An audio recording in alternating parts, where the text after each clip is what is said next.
Hey there friends, and welcome back to Imagine with Royce. Today we're going to be talking about my time working on Ariel's Undersea Adventure at Disney's California Adventure.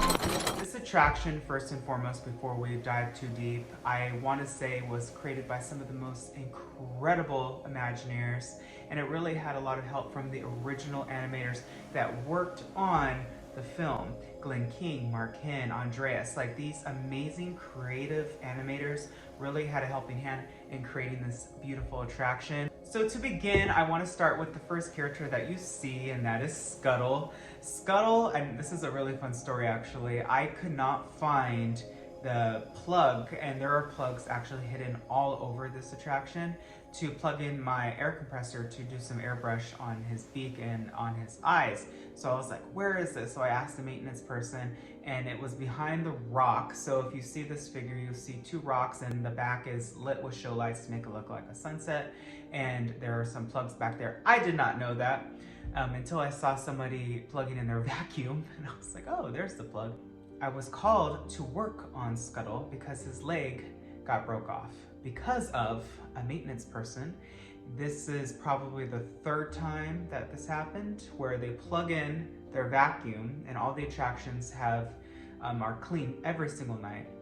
And this vacuum cord, of course, you know, they go down all the way through the ride, almost to where Ariel is, and they're pulling, and they don't realize that the cord got caught on his leg and it broke off. And this is just a resin leg, so it snapped off. So there was a team that was responsible for adhering the leg back to the figure, and then I, of course, had to color match. So we pull out our documentation to make sure I get the correct orange, and then seamlessly paint it so it looks like his leg was never broke. So we're off to a great start, right? Heading down the ride, of course, you will see plenty of beautiful, beautiful coral. Those were created by our friends at Imagineering, and those are just absolutely stunning. And then you see Ariel, and these are hand-drawn. I believe that they were digital when the attraction first opened, but I guess the SQS team at Imagineering Anaheim didn't like it, so they upgraded it to make it look more to traditional animation style. Kudos, it looks great. And then you'll see some seahorses. I worked on those seahorses. Those were so fun to do. It was really a gem, and they were so fun and so cute. And then after that, oh, by the way, those seahorses were made by our friends at Gardner Holt Productions. And then you see the first Ariel animatronic, and you see her in her beautiful cavern filled with so many beautiful gems, and you see Sebastian popping up in a bunch of places. I actually had the honor of working on this figure. So a lot of people know, if you go around her and you look at her arm, the one that's holding the little music box, it oftentimes is opened to go in and fix Ariel a little bit. So a lot of times when the silicone is bound back together, it needs to be repainted. So that's why I was called. So that was really fun. Moving along, you will see obviously the big under the sea sequence. I can't even begin. I painted so many fish. Most notably for me, that was really fun, was the lobsters. Apparently a guest grabbed one of his antennas or his claw and broke it off, so we had to make a new cast and repaint it and match it on the spot, so that was a lot of fun.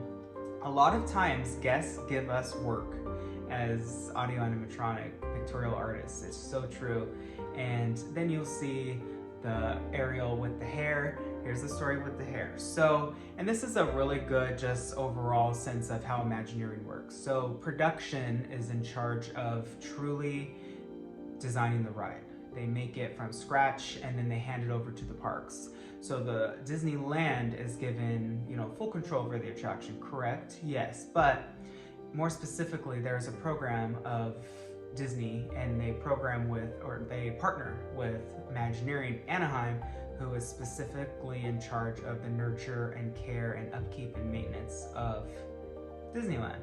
So whenever the art director, in this case it would have been like Kim Irvine or Leslie, they didn't like something, they have now the power and authority to change it or alter it. So that's why that whipped cream hair, it was a good, let me say, how do I phrase this? It was a good idea on paper, And I'm sure it looked cute in a maquette form, but in real life, I don't think it worked. What do you think? Did you like the whipped cream hair? I think it would have been more believable if it would have actually had seahorses spinning around her to give her more of a motion that she is spinning. Because of course now with her hair just back and the ponytail and she's doing this, it works. It's not, as great as the first animatronic that we see, but it works. And I actually got to work on this figure from scratch, and this was such a fun figure to do. Moving along to Ursula's lair. Ursula's lair for me was definitely a treat. I got to work on Ursula. I gave her some highlights, I gave her some nail polish, and by the way, her tentacles pop off. They are magnetic to her velvet under the black part of her. And then of course she has like this beautiful purple silicone rubber happening.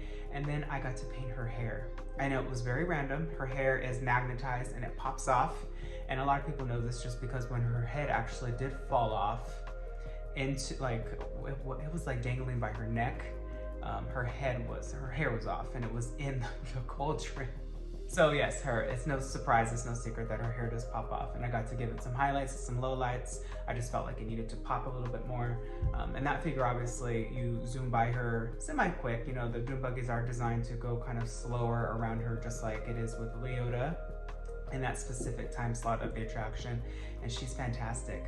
Moving forward, you get into the Kiss the Girl section. Now this is definitely filled with beautiful, beautiful sets. I mean, if you look at the cranes and all of the artificial foliage with the leaves from the willow tree, all of those cute little turtles, those were so fun to maintain. Ariel's hair, this is another update. When it was first introduced to the public, and what was that, 2011? It was plastic, I believe. And then of course, this is another Imagineering Anaheim update where they made it look like real hair. I think that was a fantastic change, and that was done throughout the rest of the figures. The only reason that it wasn't changed underwater is because I believe it looks shiny for a reason, because it's underwater, but when she's out of water, it should look like real normal hair. So this is why maintenance is so important to any attraction, because it needs enhancement, it needs fixing.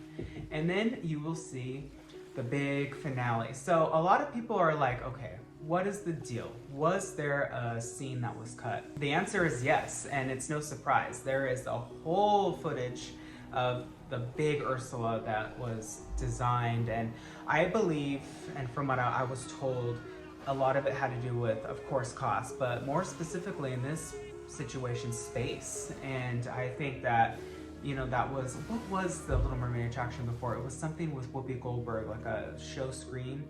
But obviously, Disney's Imagineering team was truly limited by that showcasing building, right? You can't really, I mean, they could have made it bigger, and there is a little bit room in the back, but for whatever reason, they chose not to.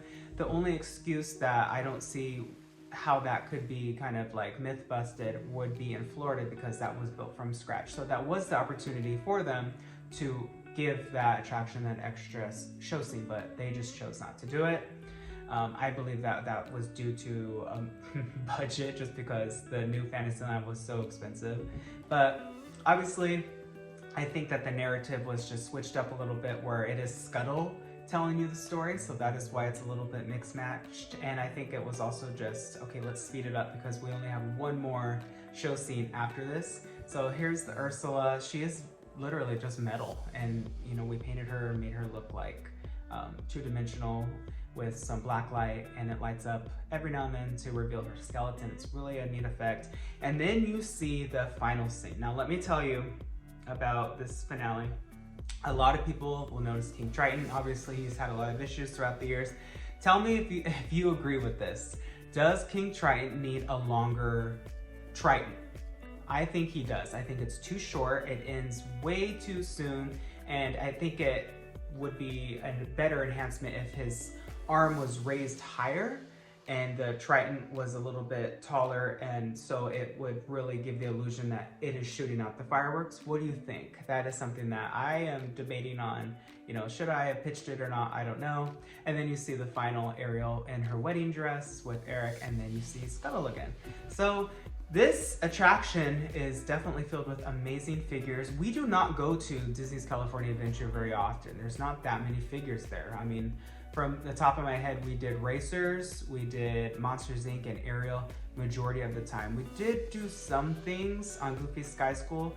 Now let me remind you, the animation team, anything that's animated. So there's a lot of spinning things on there, so we touched that. That is my time at the Little Mermaid attraction. I hope that you liked the new feature, and if you didn't, well, watch the old one. They are both pretty good in my opinion, and go ride the attraction. It's really fun, and now that you've seen a little bit behind the scenes, you will know what to look out for, some Easter eggs. This attraction is beautiful. I think that is kind of like one of the last dark rides that truly kind of has the DNA of Walt's original Imagineers, and I think it's brilliant. So until next time, dreamers, always remember not only to follow your dreams, but to chase them. Later.